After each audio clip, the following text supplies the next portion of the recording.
Assalamualaikum warahmatullahi wabarakatuh. Salam sejahtera untuk kita semua. Oke, hari ini kita masuk ke pertemuan kedua.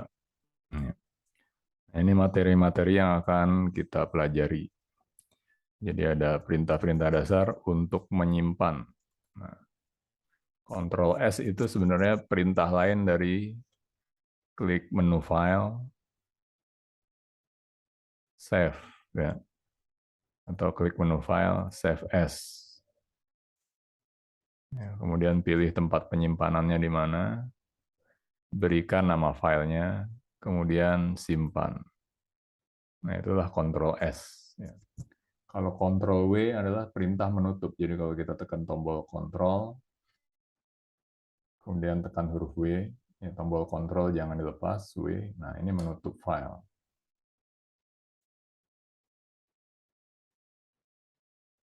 Kemudian, nah, ini ditutup.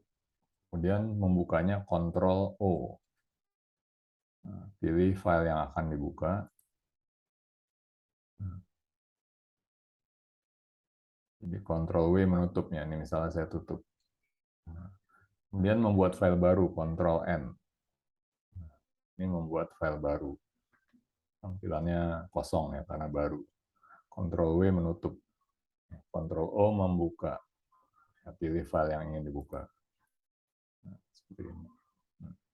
Kemudian perintah-perintah pengaturan dokumen. Ada Ctrl B. Ctrl B itu menebalkan. Jadi misalnya nih saya akan tebalkan Ctrl B. Ini sama dengan klik tambang ini ya.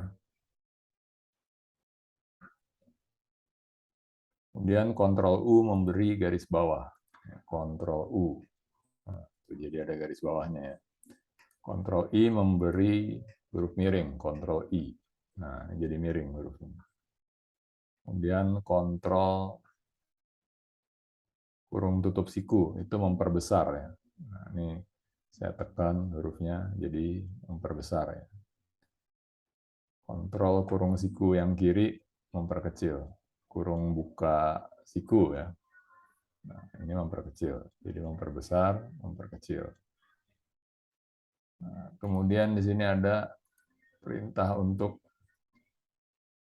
superscript dan subscript ya. Kalau superscript itu perintah untuk membuat pangkat ya, misalnya ini X pangkat 2. Nah, ini Ctrl Shift sama dengan. Hasilnya seperti itu.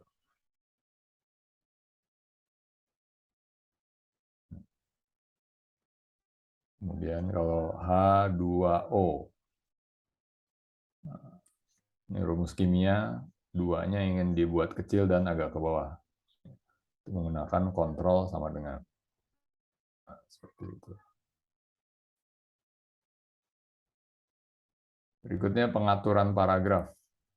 Ya. Nah, ini pada keadaan standar, misalnya paragrafnya ini belum rata ya.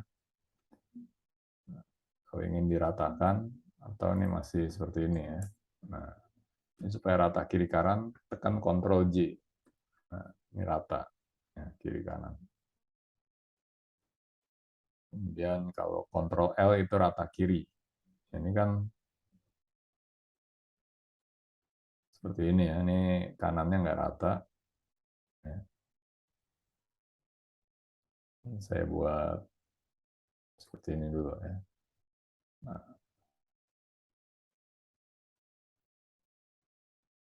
misalnya seperti ini. Nah, ini nggak rata ya kirinya. Ctrl L itu perintah untuk meratakan kiri. Ctrl L. Nah, ini rata kirinya. Cuma kanannya nggak rata. Gimana supaya kanannya rata juga? Ctrl J. Nah, kalau Ctrl L itu R ini untuk rata kanan ya. Jadi kalau awalnya misalnya di sini ya, ini biasanya untuk perintah pembuatan perataan tanggal. Nah, tanggal itu biasanya di pojok kanan. Tekan Ctrl R. Nah, seperti ini. Hasilnya rata kanan ya. Ini awalnya begini, Ctrl R. Nah, benar-benar ke pojok. Ya. Kemudian ada lagi perintah-perintah untuk melakukan pengeblokan ya, atau mendrag. Ya. Caranya dengan tombol shift dan tanda panah. Tekan tombol shift, tanda panah. Ya. Nah, panah ke kanan. Ini memblok kalimat ya. Atau tekan tombol shift kalau kursornya ada di kiri, panah kiri. Kemudian kalau kursornya ada di kiri, ingin memblok satu baris, tekan tombol shift dan tombol END. Nah, seperti ini. Kalau kursornya ada di kanan, tekan tombol shift dan home. Kalau ingin memblok satu paragraf, klik 3 kali. 1, 2, 3. 1, 2, 3. 1, 2, 3. Nah, seperti ini. Ini akan terblok satu paragraf. Sekali lagi, 1, 2, 3. Nah, harus cepat ya, 1, 2, 3. Nah, seperti itu.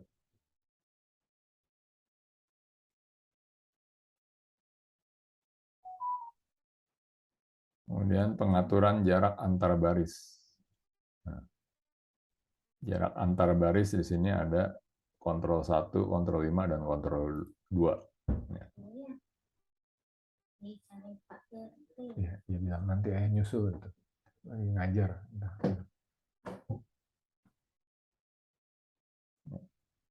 Kontrol 5. Ya. Nah, ini jaraknya 1,5. Kontrol 2. Ya. Ngajar. Kontrol 1. Kontrol 5. Kontrol 2. Nah.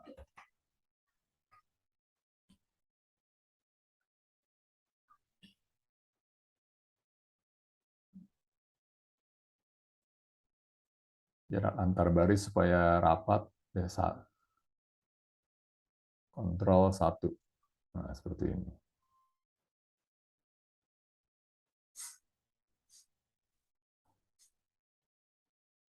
Kemudian materi terakhir adalah pengaturan margin atau batas penulisan.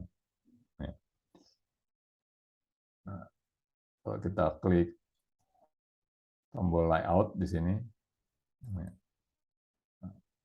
kemudian pilih margin, kemudian custom margin. Nah, di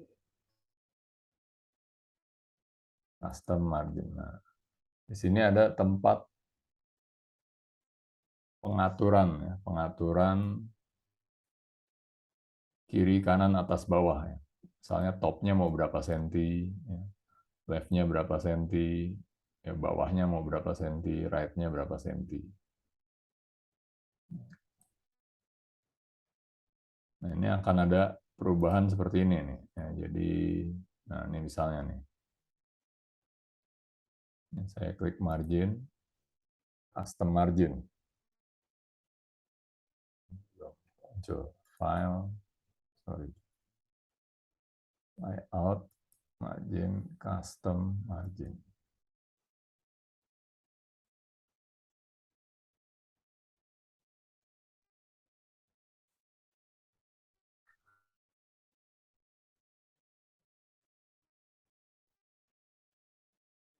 Nah, ini topnya saya ganti jadi 3 misalnya. Lihat perubahannya di sini. Left-nya 3 juga misalnya.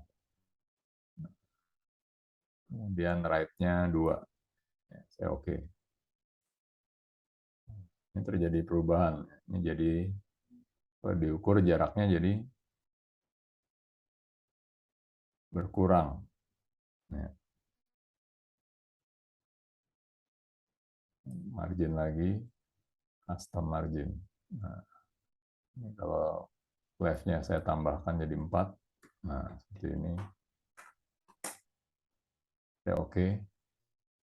Nah, Ini jadi nambah 1 senti sini. Itu gunanya untuk pengaturan pada saat pencetakan. Ya, gitu. Ya, ini perintah-perintah. Ini langkah-langkahnya dari sini ya. Kemudian untuk latihannya, ya kalian bisa latihan menggunakan pengetikan, nih latihan pengetikan menggunakan tangan kiri. Ya. Jadi mengetik itu menggunakan idealnya memang 10 jari. Ya. Jadi tombol keyboard yang kalian buat itu, yang kalian gunakan itu idealnya digunakan oleh 10 jari. Ya. Jadi kalau di sini ada tombol Q, W, E, bentar. Q, W, E, R, T misalnya ya. Ini saya perbesar supaya jelas. Ya. Jadi tombol key ini menggunakan ke linking kiri, ya. Ke linking kiri. Ya, kalau mau mengetik. Ya. Kemudian tombol W itu menggunakan jari manis kiri. Ya. E ini menggunakan jari tengah kiri. Ya. R ini menggunakan jari telunjuk kiri. T sama jari telunjuk kiri. Nah, sedangkan ASDF sama ya, ASDFG, ZXCVB itu jatahnya tangan kiri ya. Tombol-tombolnya juga sama. Nah, berikutnya untuk latihan tangan kanan. Nah, ini ada POIUY. Saya perbesar supaya jelas.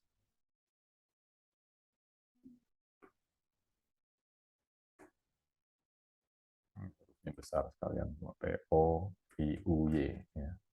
Jadi tombol T itu diketik menggunakan kelingking. Ya. Kelingking kanan. O menggunakan jari manis. Tombol I menggunakan jari tengah. Tombol U menggunakan jari telunjuk. Y juga sama ya, jari telunjuk. Ini semuanya kanan ya, kanan, kanan, kanan, kanan. Jadi kalau latihan POIUY, nah, spasi POIUY, ini menggunakan kelingking kiri, jari manis, jari tengah, telunjuk, telunjuk. Kemudian spasinya itu menggunakan jempol ya. Spasi, nah, spacebar menggunakan jempol. POIUY. POI, nah U jari telunjuk. UY. POIUY. Nah, latihan ini gunanya sebagai dasar-dasar pengetikan 10 jari. Jadi kalau mengetik huruf ya idealnya memang menggunakan 10 jari, sekalipun bukan sekretaris ya. Nah, karena tombol keyboard memang dibuat seperti itu. Idealnya untuk pengetikan 10 jari. Gunanya apa mengetik 10 jari? Gunanya adalah untuk memperkecil tingkat kemungkinan kesalahan dalam pengetikan. Ya, nggak peduli profesi kalian apa, kalau mengetik sudah menggunakan 10 jari, 10 jari. Nah, ini saya mencoba mengetik menggunakan 10 jari. Nah, untuk huruf besar tuh tekan tombol shift ya. Kalau S itu menggunakan jari manis kiri, mau huruf besar, shift-nya kelingking kiri. 10 jari. mengetik. Nah, saya ulang. Saya belajar mengetik 10 jari. Nah, demikianlah latihan hari ini. Ya, silahkan kalian coba nanti. Ini rekamannya bisa kalian ulang-ulang kembali agar lebih mudah mengingat materi hari ini, ya, materi pertemuan kedua. Kurang lebihnya saya mohon maaf. Sampai ketemu lagi di pertemuan berikutnya. Ya, wassalamualaikum warahmatullahi wabarakatuh.